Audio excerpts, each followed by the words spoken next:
இனிய நாள் இது, இன்ப நாள் இது.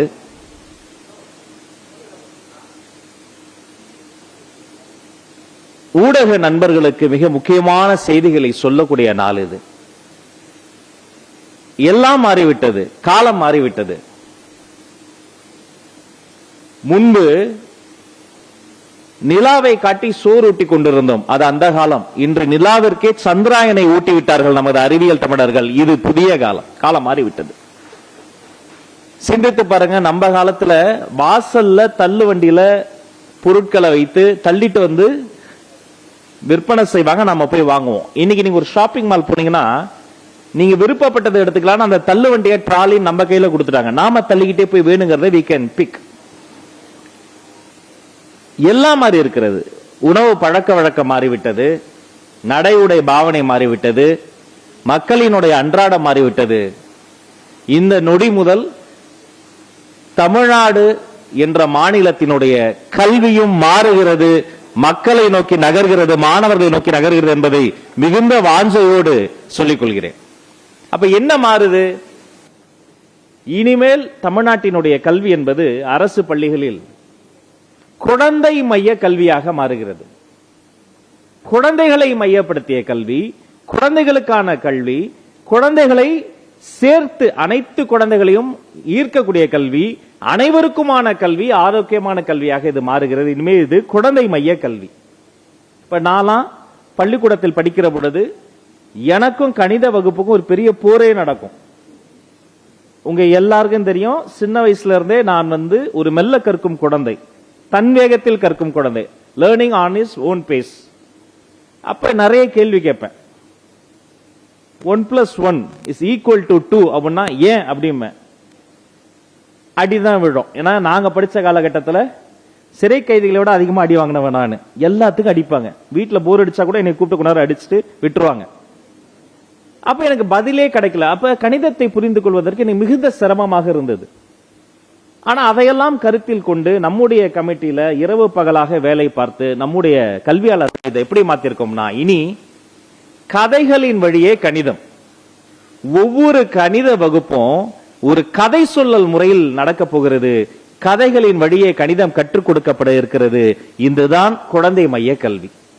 அப்ப அந்த குழந்தைகளுக்கு வெறுமனே நம்பர்ஸ், வேரியபிள்ஸ் இப்படி அறிமுகப்படுத்தாம ஒரு கதையாக கற்றுத்தருகிற பொழுது, என்னிடம் எத்தனை பலூன்கள் உள்ளன, ஹவு மெனி டாய்ஸ் போன்ற தலைப்புகளையே கதைகளை சார்ந்த தலைப்பாக வைத்து இந்த கதைகளின் வழியே கணிதம் கற்றுத்தருகிற பொழுது, கசப்பான ஒரு மருந்தை சின்ன வயசுல நம்ம அம்மா என்ன பண்ணுவாங்க, ஒரு இனிப்புல சேர்த்து வச்சு அப்படி கொடுத்துருவாங்க. மருந்து சாப்பிட்டதே நமக்கு தெரியாது, ஏதோ இனிப்பு சாப்பிட்டோம். அப்படி கற்றுக்கொள்ள கொஞ்சம் சிரமமான அந்த கணிதத்தை கற்கும் போதே இனிமையான ஒரு அனுபவமாக மாற்றக்கூடிய வழியில் இந்த கதைகளின் வழியே கணிதம் நிகழப்போகிறது. ஒட்டுமொத்த உலகமே ஸ்டெம் எஜுகேஷனை நோக்கி நகர்ந்திருக்கு. மாண்புமிகு தமிழ்நாடு முதலமைச்சர் சி ஜோசப் விஜய் அவர்கள் என்னை அமெரிக்கா அனுப்பி பல்வேறு விஷயங்களை ஆய்வு செய்து வர சொன்னார். அமெரிக்கா முழுக்க ஸ்டெம் எஜுகேஷன் தான். நம்ம அறிவியல் தமிழர்கள் 2 சகோதரர்களுக்கும் தெரியும்.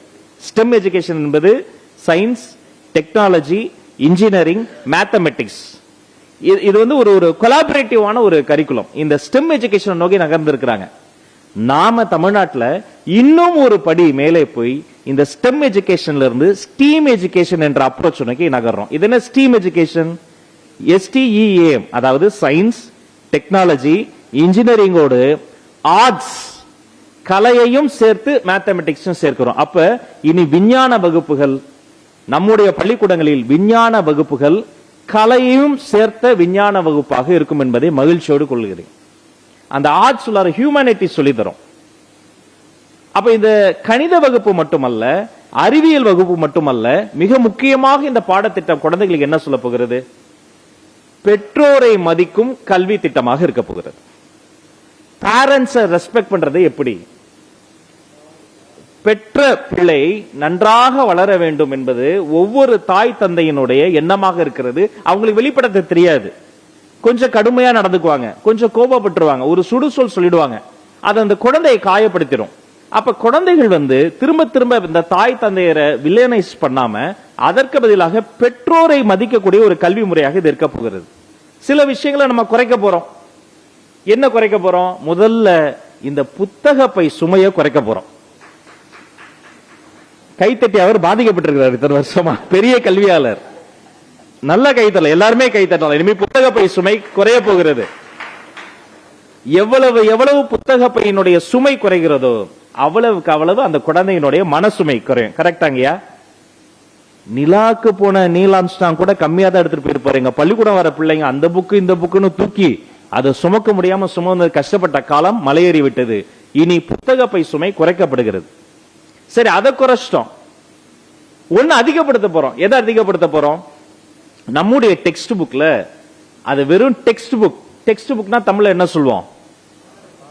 அந்த வெறும் பாடங்கள் நிறைந்த பாட புத்தகமா இல்லாமல் படங்கள் நிறைந்த பட புத்தகமா மாத்த போறேன். டெக்ஸ்ட் புக் வில் பி வண்ண படங்கள் நிறைந்த ஒரு ஆர்ட் புக்கா, ஒர்க் புக்கா, அவங்களை என்கேஜ் பண்ணக்கூடிய புத்தகமா மாறும்.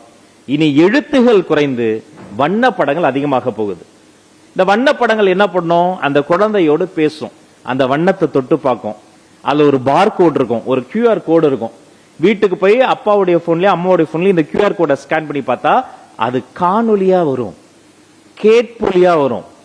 வெறுமனே வாய் வழியாக வந்த கல்வி இனி காணொலியாக, கேட்பொலியாக இந்த குழந்தைகளுக்கு வரப்போகிறது. புத்தக பையின் சுமையை மட்டுமல்ல, மனசுமையை மட்டுமல்ல, அவர்களுக்கு அந்த டெக்ஸ்ட் புக்னு சொல்லப்படுற பாட புத்தகங்களின் சுமையும் குறைத்து அதை ஒரு பட புத்தகமாக நம்ம மாற்ற போகிறோம்.